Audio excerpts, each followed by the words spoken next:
In this lesson, we would be going over some very important topics, one of which is the French Revolution and how it led to the emergence of modern independent state. It did happen a long time ago, more than 100 years back, but after you learn this, you would be able to better understand the European context.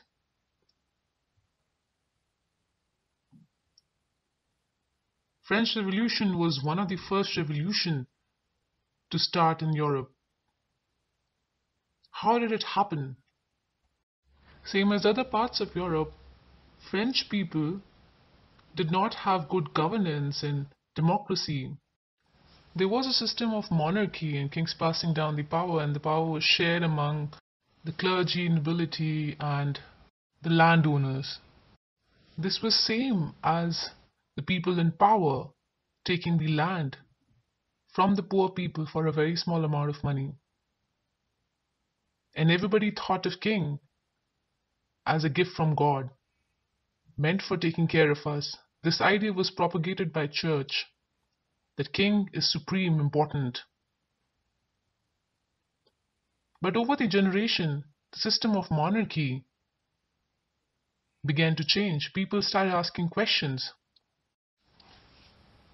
People started reasoning, especially with the advent of technology and science. People questioned the acquisition of wealth by the kings. Similar sort of revolutionary ideas from intellectuals started spreading out. Near 1780s, when there was an economic breakdown, monarchy wanted to increase taxes from the commoners. With the increase in taxes, the growing resentment reached new level and people began to revolt. Riots began in different places. On 14th of July 1789, revolutionaries stormed the Bastille fortress, the government building, a symbol of royal power. It was a huge building. On 14th July 1789, thousands of revolutionaries entered the building with an aim to overthrow monarchy. Though the king was beheaded only in 1793, the same day of revolution marked the France Independence Day. Shortly after, the French adopted a universal declaration which stated men are born and remain free and equal in rights. This was truly a radical change, even though it left many people out. For an example, women and other men. But the ideas were truly revolutionaries.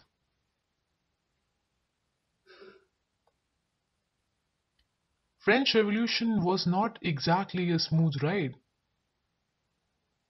It was a bloodbath with many external and internal wars.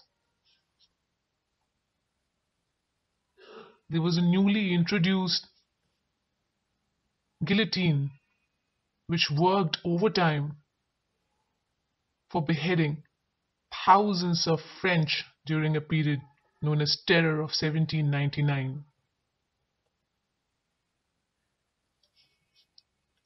The revolution ended when a military commander by the name Napoleon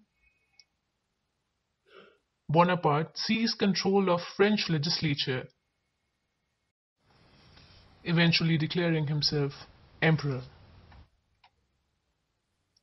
Although the revolution began and ended with monarchy, it had a crucial impact on Europe and world history, and it laid the foundation for the modern state, which was governed by people who were full of nationalism.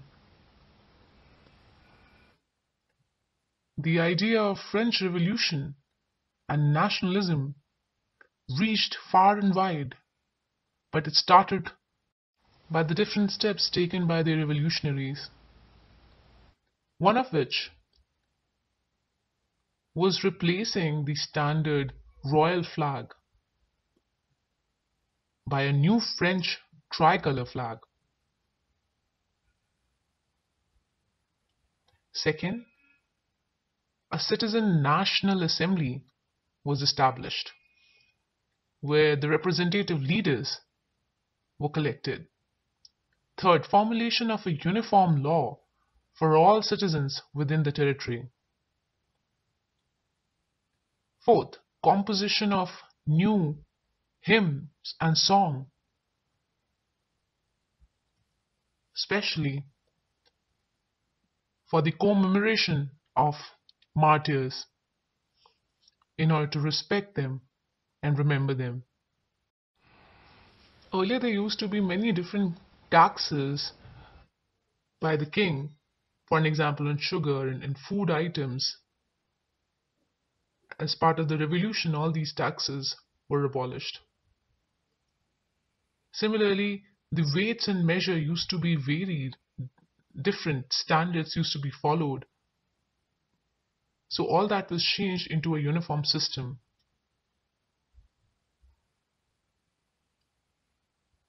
The use of regional dialects was discouraged, and French became the common language of the nation. Revolutionaries declared that it was a mission to help people of Europe from autocracy to independent nations.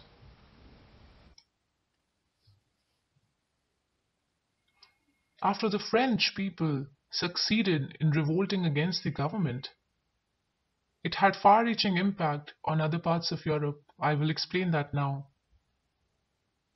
In various cities of Europe, people were truly inspired and motivated by their struggle. As a result, students and other people from educated middle class started setting up Jacobean clubs where they discuss how to make a change against the government. They had several meetings and lectures and activities which made ground for further encroachment by French armies. The French armies moved to Holland, Belgium, Switzerland, and a large part of Italy in the 1790s.